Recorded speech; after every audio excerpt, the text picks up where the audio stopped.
Hopefully you all enjoyed our tier list from last week, but get ready for things to change again big time because we've got a lot of paddles coming into the store. This week we're starting with the Joola Mod TA-15.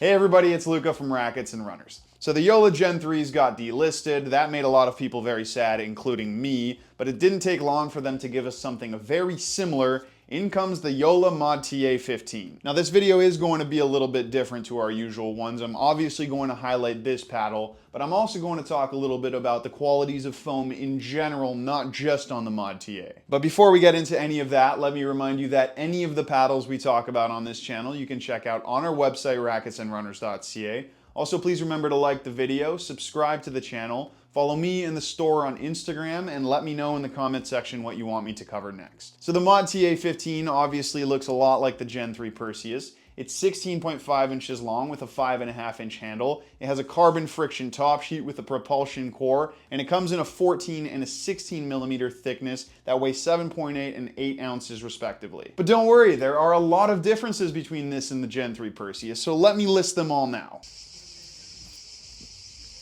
Okay, on paper this is just a Gen 3 Perseus. There actually is one little difference. This handle is much more premium, and thank God for that. Joola handles in general have always been very poorly made and feel really sharp and cheap. I guess because this is a pro paddle, it's better. It feels much more like something you'd get from Rhombus or Head or Honolulu Pickleball, but it is a little bit annoying that us mere mortals don't get this on a regular basis from Joola. That's really the only difference between this and the Gen 3 Perseus, at least that I can tell from the specs and just holding it. And honestly, that pretty much applies on court as well. That's kind of weird because the Gen 3s were initially delisted because of an administrative error. Then it turns out that they were too powerful, which Joola still blamed on that administrative error. Long story short, we don't know the whole story, but these are legal now. You would expect that means the Mod TAs are less powerful, but I felt absolutely no difference between these and the Gen 3s, both in terms of power and also just generally with how they pocket the ball. From what I can tell, they are identical. So obviously, that means insane power. That's really the most outstanding characteristic with these paddles, but I already reviewed the Gen 3s a few months ago, so I'm not just going to repeat myself here. Go watch that video if you want a more standard one of our reviews where I talk about all of this paddle's performance characteristics, because it's basically the same as the Gen 3s. In this video, I'm going to explain a little bit more specifically just how different foam paddles like the Mod TA-15 feel compared to some of the other paddles in the industry. Telling you they're super powerful, super spin friendly, that's all good and well, but it's almost more important with these to explain just how unique they actually are and how that translates to the whole on-court playability experience. I'm going to run through some of the other benefits you get from playing with foam that are maybe a bit overlooked because of the ridiculously high power and pop. But then I'm also going to explain some of the drawbacks that come from playing with foam, because there are quite a few, but first let's start with the good.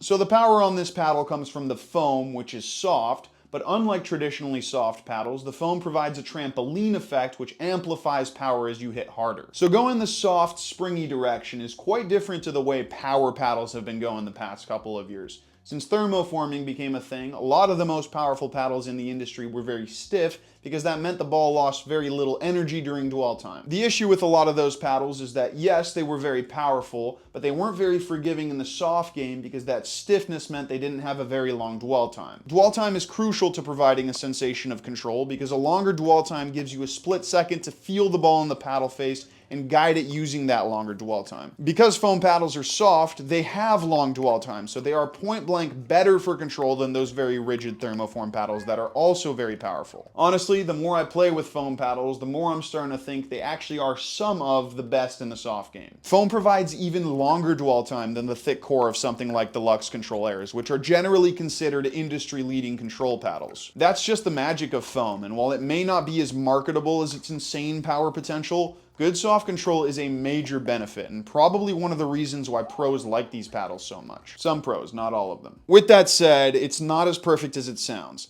There is one very important drawback to foam in the control game, which I'll talk about when we move on to the bad section, but before that, let's keep going with the good for a second.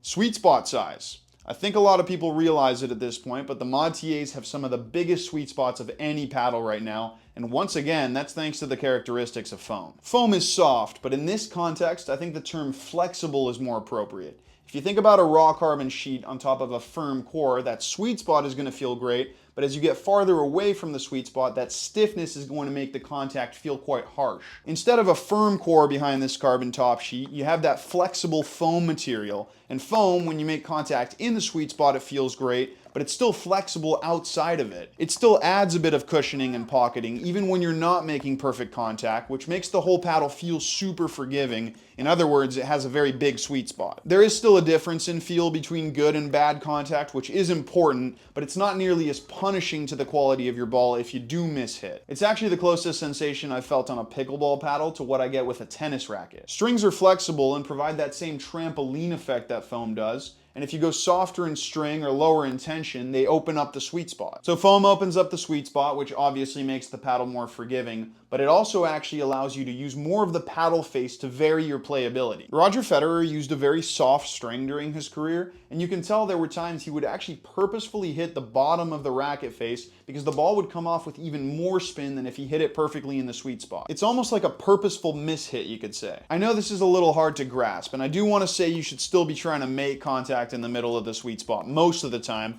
but having the potential for a wider variety of shots is always a good thing, especially at a higher level. That's going to bring me nicely to my next point. We're going to move on to the bad with the Mod TA, and one of the most important things I want people to understand here is that these are tough paddles to master. Soft, springy, huge sweet spots, those sound awesome, and in the right hands they are, but there's an element I haven't discussed yet with foam, the risk factor. Traditional soft paddles like the Luxe Control Airs are soft and they cushion the ball, which takes away its power instead of adding to it. Foam paddles like the Mod TA feel soft, but that spring effect adds power. It certainly doesn't take away any, so you need to be super careful not to overpower the ball here. If you're a less experienced player, or even if you're new to this style of paddle, you will get pop-ups out of nowhere where you thought you were fine, but the paddle sent the ball into the stratosphere. That's just part of the learning curve, and because of that, I think they're made for at least a 4.0 level player. But once you get past that initial learning period, they start feeling less and less random. Now, as much as I want to say that slightly inconsistent feel eventually goes away completely, the reality is it doesn't, at least not on the Mod TAs and not any foam paddle I've used to date. Foam has incredible qualities, no doubt, but one of the biggest issues with foam is that because it's soft, it breaks down quicker than most of the other materials used in pickleball paddles. That's part of the reason why these paddles get more powerful over time, but as you can imagine, the foam doesn't always break down consistently all around the paddle face. If you're making contact in one area more than another, that foam is going to break down quicker than where you're not hitting the ball. When a paddle is new, it feels pretty much homogeneous all around the paddle face, but even after something like a week of play, it may be stiffer in one area, and that's going to make the pop off the paddle face a little bit different, usually less powerful. This happened to me a few times during my play test. I thought I swung at the right speed for the shot I was trying to hit, but the ball fell short. Now, I'm not saying I don't ever make mistakes in my technique, but there were times I felt the paddle was at least amplifying those mistakes. I think as companies develop better foams, this will become less and less of an issue, but a slightly inconsistent feel is always going to be a little part of the playability experience with foam paddles. Honestly, I wasn't sure if I wanted to include spin in the good or the bad section because objectively it's very high. You get tons of spin potential, especially when you're going for big ground strokes, but there is one area where I don't think it's elite in. I talk a lot about the soft spin game on this channel. It's something I've been trying to use in my game a lot more, and the reason for that is that there are a lot of paddles that make the soft spin game very easy. Paddles like the Chorus Shapeshifter, Kevlar paddles, and the Rhombus Novas combine that plusher feel with tons of spin potential, and that gives you this ability to hit a sort of touch spin shot that's very deadly. Now you would think, because these are soft thanks to the foam, touch spin shots would also be elite, but there is one little problem here. Unlike a normal touch shot where you're moving the paddle slowly through contact the whole time, a touch spin shot, you start off slow, but then move the paddle face really quickly through contact as you brush up on the ball. With the Mod TA, it feels like it's going to be great for that because of the extended dwell time, but as soon as you accelerate the paddle, the spring effect kicks in, and instead of guiding and spinning the ball, it shoots out a little too quickly. This results in a flatter shot that pushes the ball up rather than kind of having it dip with a lot of RPM. RPMs. Now this is obviously really nitpicky, and I did try and soften up my hands as much as possible, but it's just not that easy with this paddle. It's still better in the soft spin game than really stiff paddles, but not up there with those elite hybrid control and power paddles. But anyways, that's pretty much it for what you should expect if you're using the Mod TA-15. If you played with the Gen 3s, it's much of the same. These are revolutionary, and every time I pick one up and play with it, I'm pretty sure I play my best pickleball, so I'm happy they're back. They're really made for a high-level player who's willing to take a big jump away from what's normal playability from a pickleball paddle, and the learning curve is steep, but once you learn it, the playability potential is insane. Hopefully you enjoyed this video. I know it was a little bit different to our normal reviews, but I really wanted to highlight that unique playability that these paddles offer rather than kind of just repeat myself about how insane their power is. With that said, that is going to be the end of this video. Thank you so much for watching, and remember that if you want to demo the Mod TA or any of the paddles we carry, you can come visit us in store, or if you want to buy them, you can go online at racketsandrunners.ca.